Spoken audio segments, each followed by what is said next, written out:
चलिए, चैप्टर का नाम है बेनामी ट्रांजैक्शन और लॉ रिलेटिंग टू बेनामी ट्रांजैक्शन। तो what do you mean by बेनामी ट्रांजैक्शन? तो उन्होंने कहा कि करे कोई और भरे कोई और। तो जब एक पर्सन अपनी जितना भी पैसा है, गलत काम का पैसा है, उस पैसे से वो खुद ना फंस जाए, इसलिए क्या कर रहा है, किसी दूसरे पर्सन के नाम पर प्रॉपर्टी खरीद रहा है, बट वो प्रॉपर्टी का अल्टीमेट बेनिफिट उसे मिलेगा, तो उसे क्या बोला जाएगा? बेनामी ट्रांजैक्शन। ऐसे ट्रांजैक्शंस जिसमें कोई पर्सन किसी दूसरे पर्सन के नाम पर ट्रांजैक्शन कर रहा है या प्रॉपर्टी एक्वायर कर रहा है, तो उसे क्या बोला जाएगा? बेनामी ट्रांजैक्शन। तो सरकार ने, सेंट्रल गवर्नमेंट ने इस बेनामी ट्रांजैक्शन से निपटने के लिए, इस बेनामी ट्रांजैक्शन को गो थ्रू करने के लिए एक लॉ बनाया है, रेगुलेट करने के लिए, जिसका नाम रखा है इन्होंने बेनामी ट्रांजैक्शन प्रोहिबिशंस एक्ट 1988। क्लियर है? क्या कहता है बेनामी ट्रांजैक्शन प्रोहिबिशन एक्ट 1988? कि आप कोई भी बेनामी ट्रांजैक्शन कर ही नहीं सकते हो। इट टोटली प्रोहिबिट्स द बेनामी ट्रांजैक्शन। आया? डन। और अगर आप किसी दूसरे पर्सन के नाम पे शेयर्स या सिक्योरिटीज खरीद रहे हो, तो it shall be regulated by depositories act 1996। Done. अब इस चैप्टर का बेटा सबसे इंपॉर्टेंट केस लॉ है Union of India and other versus Ganapati Dealcom private limited. Very important case law. इस केस लॉ में क्या किया गया था? सुप्रीम कोर्ट ऑफ इंडिया ने बेनामी ट्रांजैक्शन को डिफाइन करा था कि बेनामी ट्रांजैक्शन होता क्या है। तो when one purchases the property in the name of somebody else. मतलब क्या कहना चाह रहे हैं? A person lends his name and the purchaser does not hold beneficial interest in the property, तो उसे क्या बोला जाएगा? बेनामी ट्रांजैक्शन। तो जब एक पर्सन किसी दूसरे पर्सन के नाम पर प्रॉपर्टी खरीद रहा है और उसका अल्टीमेट बेनिफिट वो पर्सन जिसने पैसा दिया है वही लेने वाला है, तो उसे क्या बोला जाएगा? Benami transaction. Very important case law from exam point of view. Case law का नाम क्या बेटा? Union of India versus Ganapati Dealcom private limited. Clear?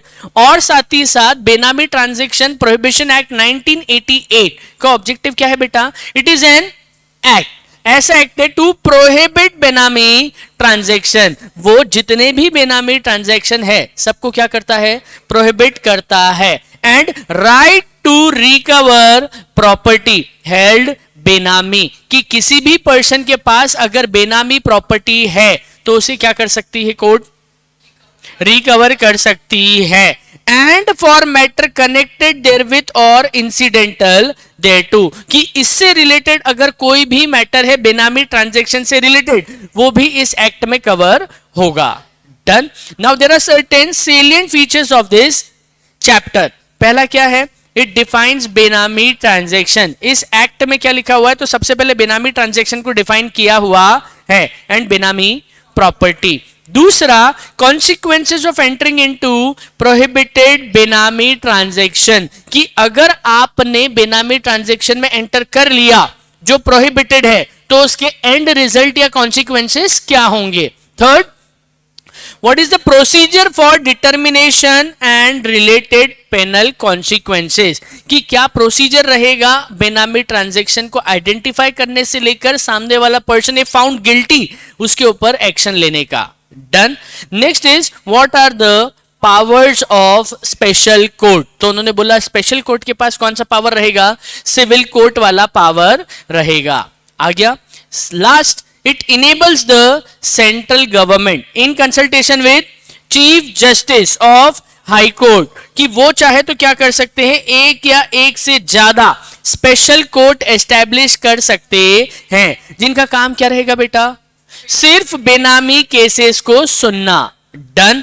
तो तीन चीज देखी हमने। सबसे पहले हमने देखा कि रेगुलेटरी फ्रेमवर्क क्या है, तो दो रेगुलेटरी फ्रेमवर्क है। पहला, बेनामी ट्रांजैक्शन प्रोहिबिशन एक्ट 1988। दूसरा, डिपॉजिटरीज एक्ट 1996। फिर केस लॉ पढ़ा हमने important, Union of India versus Ganapati Dealcom private limited. Case law में क्या हुआ था, फर्स्ट टाइम बेनामी ट्रांजैक्शन को डिफाइन किया गया था कि जब one person purchases the property in the name of somebody else and the purchaser does not hold the beneficial interest, वो सारा की सारा इंटरेस्ट जिसने पैसा दिया है उसके नाम पर रहता है।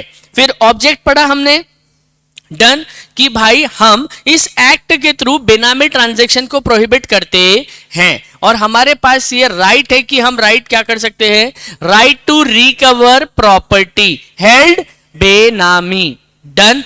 फिर सेलेंट फीचर्स पढ़े, डन। नाउ कमिंग फॉरवर्ड हम क्या देखेंगे, इंपॉर्टेंट डेफिनेशन। सबसे पहली डेफिनेशन क्या है, अटैचमेंट। अटैचमेंट मतलब क्या होता है कि prohibition of transfer, conversion, disposition और movement of property by order. Attachment मतलब कि एक बार कोर्ट ने, स्पेशल कोर्ट ने आपके अगेंस्ट में एक्शन ले लिया तो फिर आपकी अगर प्रॉपर्टी अटैच हो जाती है तो आपके पास उस प्रॉपर्टी से रिलेटेड राइट टू ट्रांसफर, कि आप किसी को भी ट्रांसफर नहीं कर सकते हो। दूसरा कन्वर्जन, आप उस प्रॉपर्टी को कन्वर्ट नहीं कर सकते, जैसे लैंड है तो उसको बेचकर कैश नहीं ले सकते, गोल्ड है तो उसे बेच नहीं सकते। डिस्पोजिशन, अगर मूवेबल प्रॉपर्टी है तो उसको शिफ्ट नहीं कर सकते। और movement of the property by order, बिना कोर्ट के ऑर्डर के आप ये चीज अलाउड नहीं है। नेक्स्ट इज बेनामी प्रॉपर्टी। बेनामी property means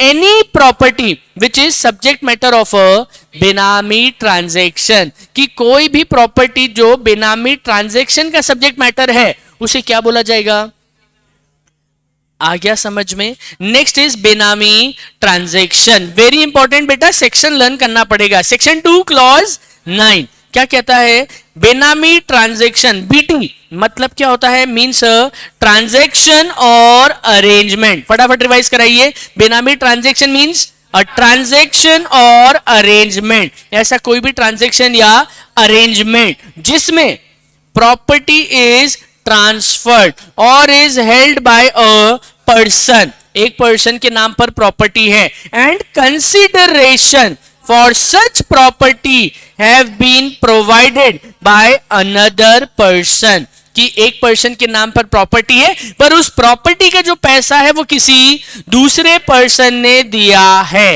and the property is held for immediate or future benefit, कि या तो उस प्रॉपर्टी से फायदा आज उठा रहे हैं या उससे बेनिफिट फ्यूचर में मिलेगा, ईदर डायरेक्टली और इनडायरेक्टली ऑफ द पर्सन जिसने क्या प्रोवाइड किया है, कंसीडरेशन।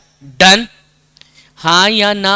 नेक्स्ट उन्होंने बोला कि इट इज अ और in respect of a carried out और made in a fictitious name, अगर आपने ऐसे नाम पर प्रॉपर्टी खरीदी है या बेची है जो एग्जिस्ट ही नहीं करता है, ऐसा नाम प्रैक्टिकली मार्केट में एग्जिस्ट नहीं करता है, तो वो भी क्या माना जाएगा, बेनामी ट्रांजैक्शन। पहला पॉइंट। दूसरा, अ ट्रांजैक्शन और arrangement in respect of a property where the owner of the property is not aware of or denies knowledge of such ownership, कि जिसके नाम पर प्रॉपर्टी खरीदी गई है उसे ही नहीं पता है कि उसके नाम पर प्रॉपर्टी है, या फिर वो मना कर रहा है कि भाई मुझे कोई भी अवेयरनेस या नॉलेज नहीं था।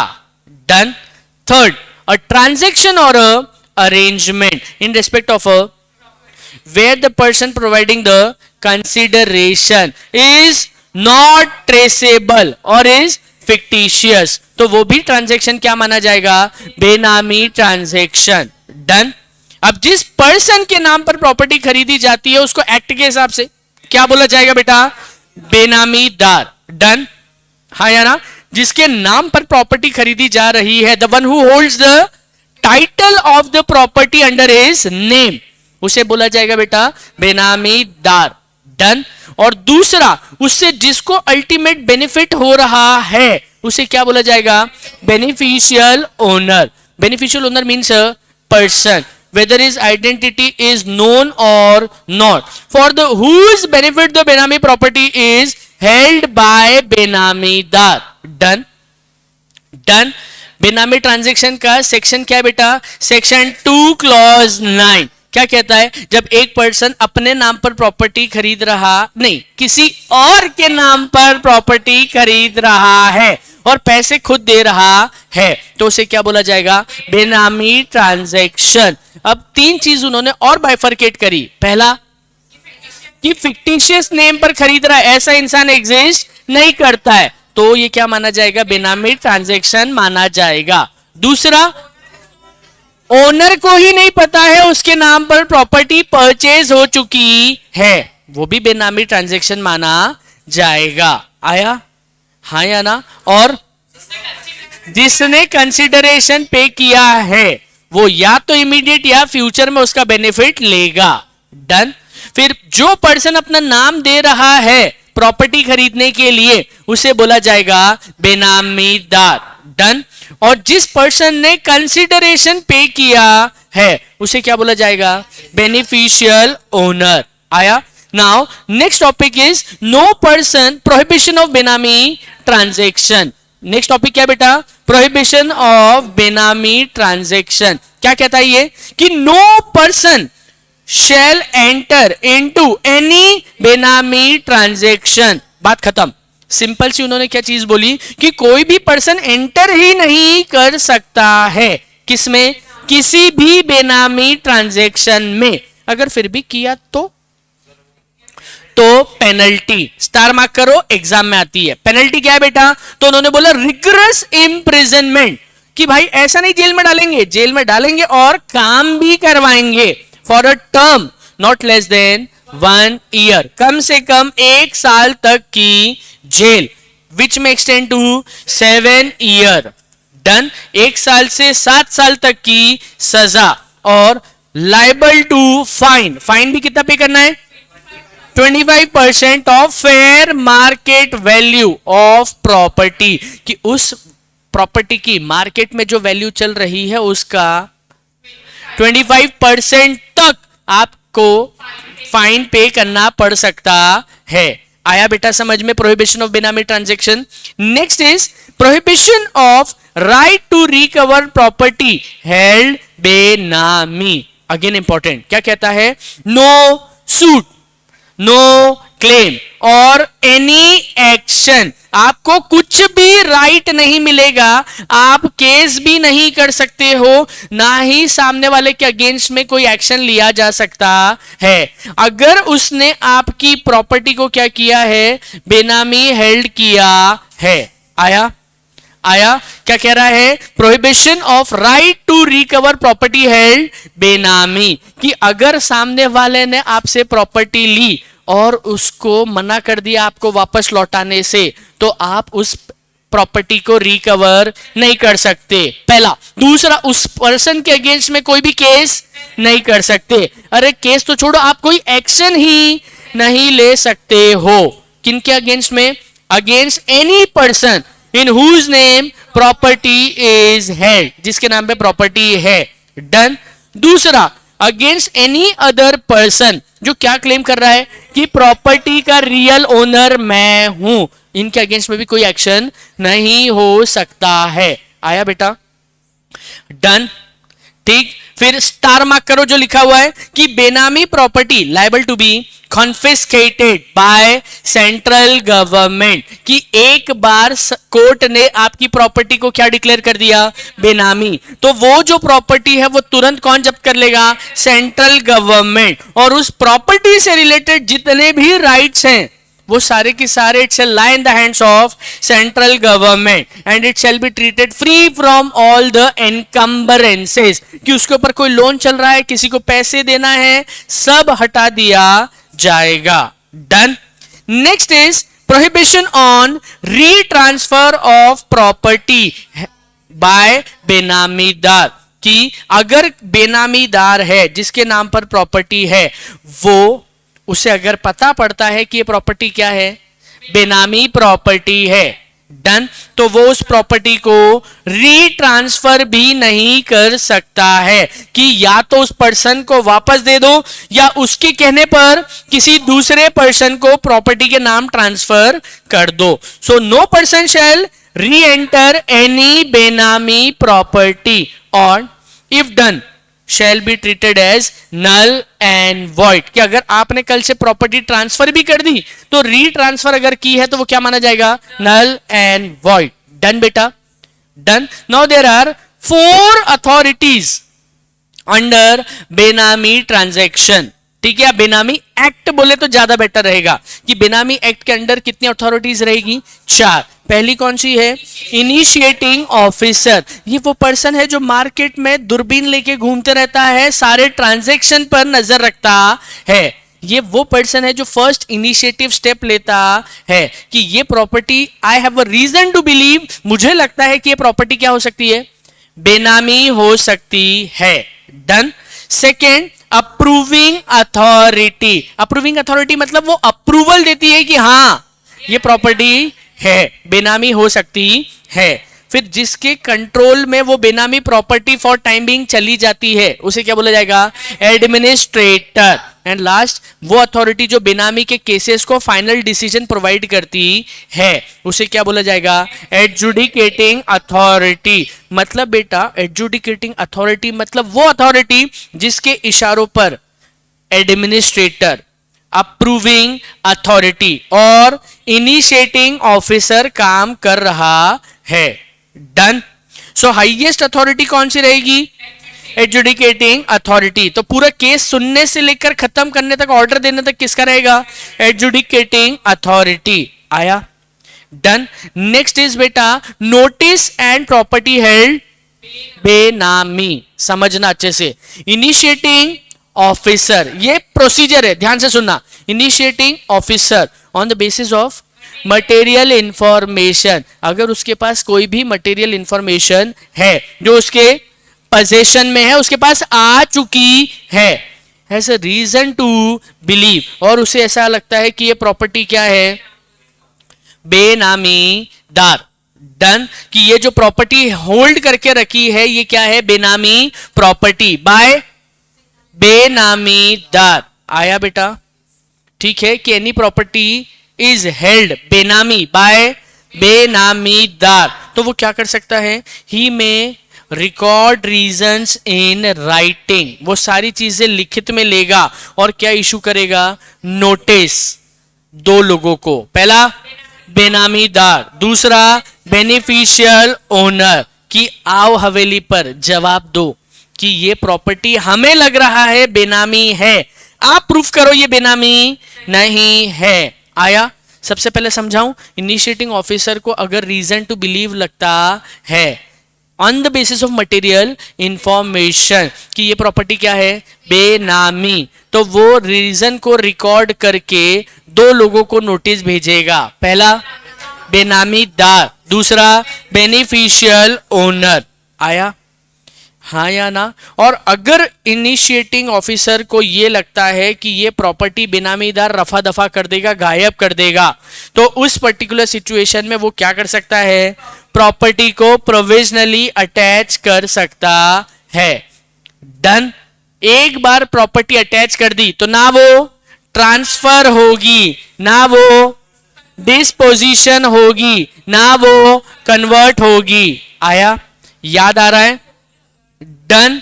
अब उन्होंने बोला कि मैक्सिमम प्रोविजनल अटैचमेंट कितने दिन रह सकता है, 90 डेज। अगर अथॉरिटी को लगता है तो वो इस टाइम ड्यूरेशन को बढ़ा भी सकते हैं। आया, डन।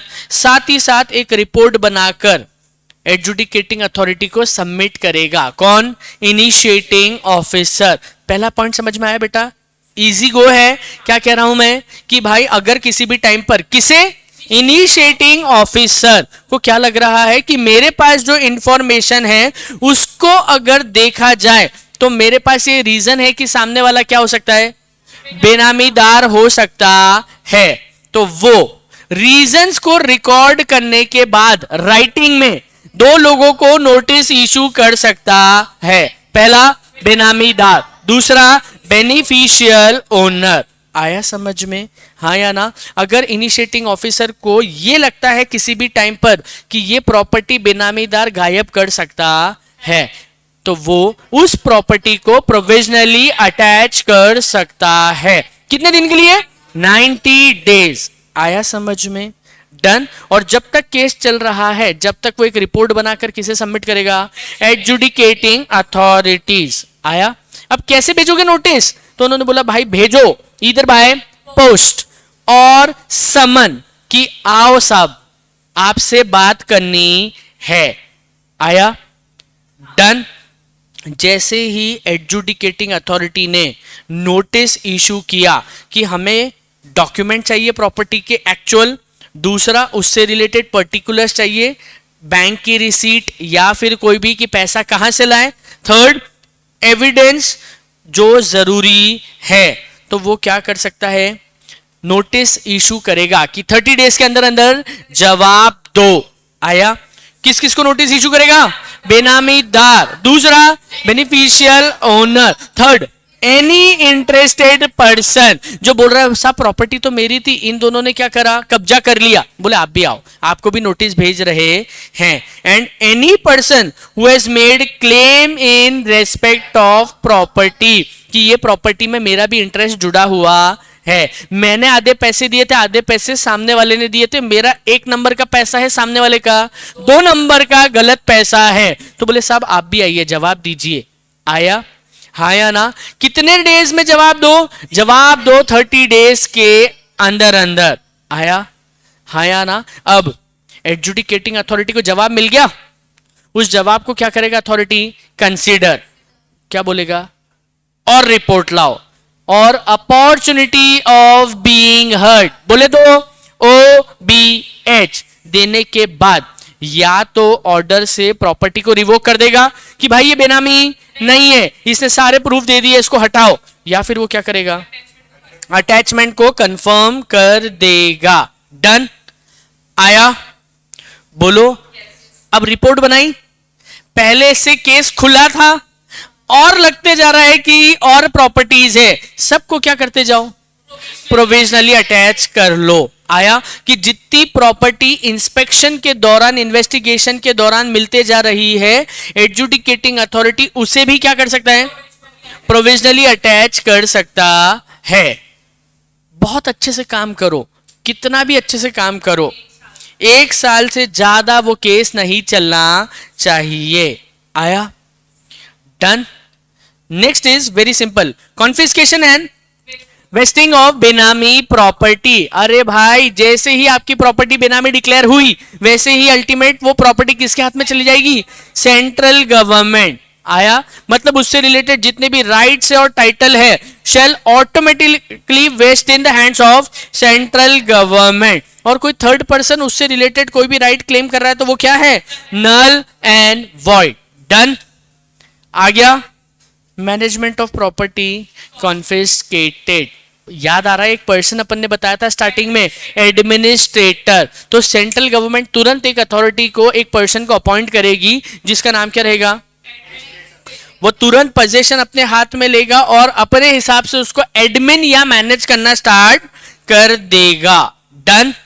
इसके बाद वो कह रहे हैं कि अगर किसी भी टाइम पर सेंट्रल गवर्नमेंट को लगता है कि भाई एडजुडिकेटिंग अथॉरिटी के अगर किसी भी पर्सन को लगता है कि वो एडजुडिकेटिंग अथॉरिटी के डिसीजन से सेटिस्फाइड नहीं है, तो वो अपील कर सकता है। किसको? अपीलेट ट्रिब्यूनल को। ठीक है? आया? अगर कोई पर्सन जिसे ये लगता है कि वो अपीलेट ट्रिब्यूनल के डिसीजन से भी सेटिस्फाइड नहीं है, उसके पास पावर है कि वो with in 60 days from the order of appellate tribunal high court को अपील कर सकता है। डन। आया बेटा? इसके बाद उन्होंने क्या बोला कि अगर लगता है सेंट्रल गवर्नमेंट को, तो वो इससे रिलेटेड क्या कर सकती है? स्पेशल कोर्ट एस्टैब्लिश कर सकती है, which shall be looking and only after benami cases. Done. आया? क्रक्स समझ में आया चैप्टर का? इसी के साथ चैप्टर खत्म। चलो फटाफट एक बार और रिवाइज कर लेते बेटा, 5 मिनट में फटाफट टिक लगाते जाना। मॉड्यूल के अंदर मॉड्यूल के सारे टॉपिक मैंने कवर करे। पहला क्या बोलता है? लॉ रिलेटिंग टू बेनामी ट्रांजैक्शन। रेगुलेटरी फ्रेमवर्क क्या है? तो उन्होंने बोला 2 एक्ट है जो बेनामी ट्रांजैक्शन पढ़ते समय आपको ध्यान रखना है। पहला बेनामी ट्रांजैक्शन प्रोहिबिशन एक्ट 1988 पहला। दूसरा, अगर कोई सिक्योरिटीज खरीदी हुई है, शेयर, डिबेंचर, बॉन्ड, तो उसके लिए आएगा डिपॉजिटरीज एक्ट 1996। फिर उन्होंने बोला कि केस लॉ भी था एक। केस लॉ में फर्स्ट टाइम क्या किया था? सुप्रीम कोर्ट ने बेनामी ट्रांजैक्शन को डिफाइन किया था। पहला, union of India versus Ganpati deal com private limited. क्या बोला? कि one purchases the property in the name of somebody else, that is name lender, जिसने अपना नाम दिया है, and the purchaser does not hold beneficial interest in the property, तो वो प्रॉपर्टी बेनामी मानी जाएगी। अब इस एक्ट का ऑब्जेक्ट क्या था? 2 ऑब्जेक्ट थे इसके बेटा। पहला, प्रोहिबिट बेनामी ट्रांजैक्शन, कि हम मनाही कर रहे हैं कि आप बेनामी ट्रांजैक्शन नहीं कर सकते हो। दूसरा, राइट टू रिकवर प्रॉपर्टी, कि अगर किसी के पास में बेनामी प्रॉपर्टी दिखती है तो कोर्ट उसको अपने अंडर ले सकती है। आया? और इससे रिलेटेड सारे मैटर भी इसी एक्ट में देखे जाएंगे। फिर हमने सेलिएंट फीचर्स देखे। Done. Then we moved forward with important definition. इसमें मैंने आपको सर्टेन डेफिनेशंस बताई, जिसमें सबसे पहला क्या था? अटैचमेंट का डेफिनेशन। अटैचमेंट मतलब कि आप इसको ट्रांसफर नहीं कर सकते, कन्वर्ट नहीं कर सकते, डिस्पोजिशन नहीं कर सकते और मूवमेंट भी नहीं कर सकते। आया? फिर है बेनामी प्रॉपर्टी। ऐसी प्रॉपर्टी जो बेनामी ट्रांजैक्शन का हिस्सा है उसे क्या बोला जाएगा? बेनामी प्रॉपर्टी। डन? हाँ या ना?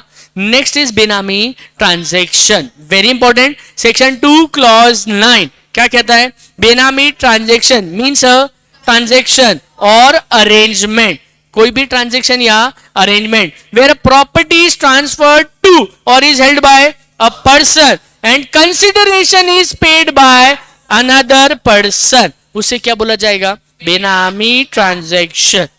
दूसरा, with property is held for immediate or future benefit for the person who has paid the consideration either in the name of fictitious name, या तो फिक्टिशियस नेम में ऐसा पर्सन एग्जिस्ट ही नहीं करता है, या फिर उस पर्सन के नाम पर the one who is not aware or denies knowledge of such ownership, कि भैया मुझे पता ही नहीं है ये मेरे प्रॉपर्टी मेरे नाम पर है। या फिर ऐसा ट्रांजैक्शन या अरेंजमेंट जहां पर पर्सन क्या कर रहा है, जो ट्रांजैक्शन पे कर रहा है वो ट्रेसेबल नहीं है, तो ऐसे ट्रांजैक्शन को क्या बोला जाएगा? ट्रांजैक्शन। आया?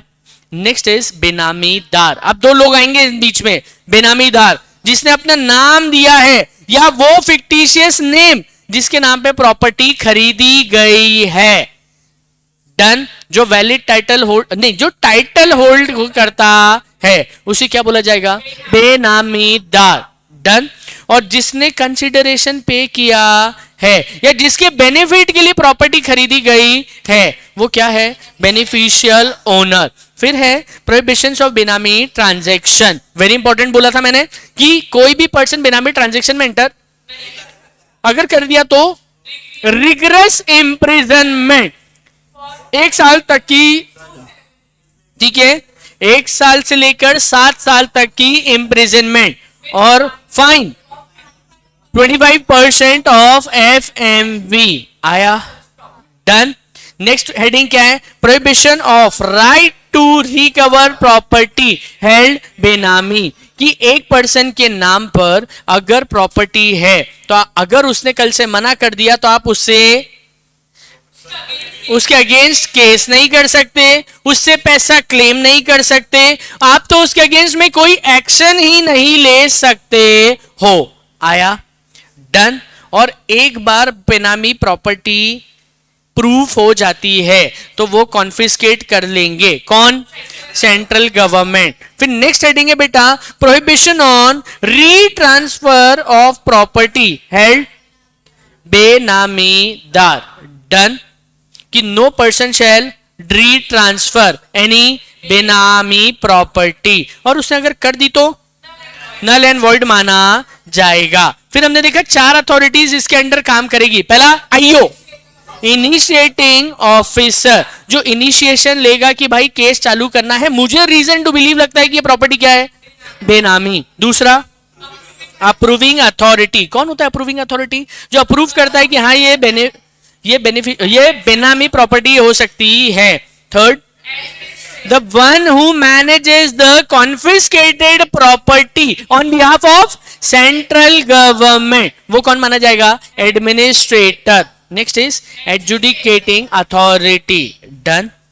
next is notice and property held initiating officer को अगर इंफॉर्मेशन के बेसिस पर जो उसके पास है किसी भी टाइम पर ऐसा लगता है कि ये प्रॉपर्टी क्या है, बेनामी प्रॉपर्टी है, विच इज हेल्ड बाय बेनामीदार, तो वो रीजन रिकॉर्ड करेगा राइटिंग में और एक नोटिस इशू कर देगा। किसे? बेनामीदार एंड बेनिफिशियल ओनर। और उसे लगता है कि भैया ये प्रॉपर्टी को कहीं ठिकाने लगा देंगे तो प्रोविजनली अटैच भी कर सकता है। Not exceeding 90 days. आया समझ में? ठीक। और साइमल्टेनियसली एक रिपोर्ट बनाकर सबमिट करेगा। किसे? ठीक है। अब उसको या तो पोस्ट या तो समन के थ्रू आप क्या करिए, नोटिस सर्व करिए। आया। एडजुडिकेशन के बाद नोटिस का रिप्लाई मांगा जाएगा और साथ ही साथ नोटिस सर्व किया जाएगा ये 4 लोगों को कि जवाब दो 30 डेज के अंदर अंदर। आया। अब एडजुडिकेटिंग अथॉरिटी रिप्लाई को कंसीडर करने के बाद रिपोर्ट बुलाएगा और या अपॉर्चुनिटी ऑफ बीइंग हर्ड देगा और या तो वो प्रॉपर्टी को रिवोक कर देगा कि भाई हमने सारे केस को कंसीडर करा और ये प्रॉपर्टी बेनामी नहीं है तो हम इसके ऊपर से ये एलिगेशन हटा रहे हैं, या क्या करेगा, प्रॉपर्टी को कॉन्फिस्केट कर लेगा कि हाँ ये बेनामी प्रॉपर्टी है।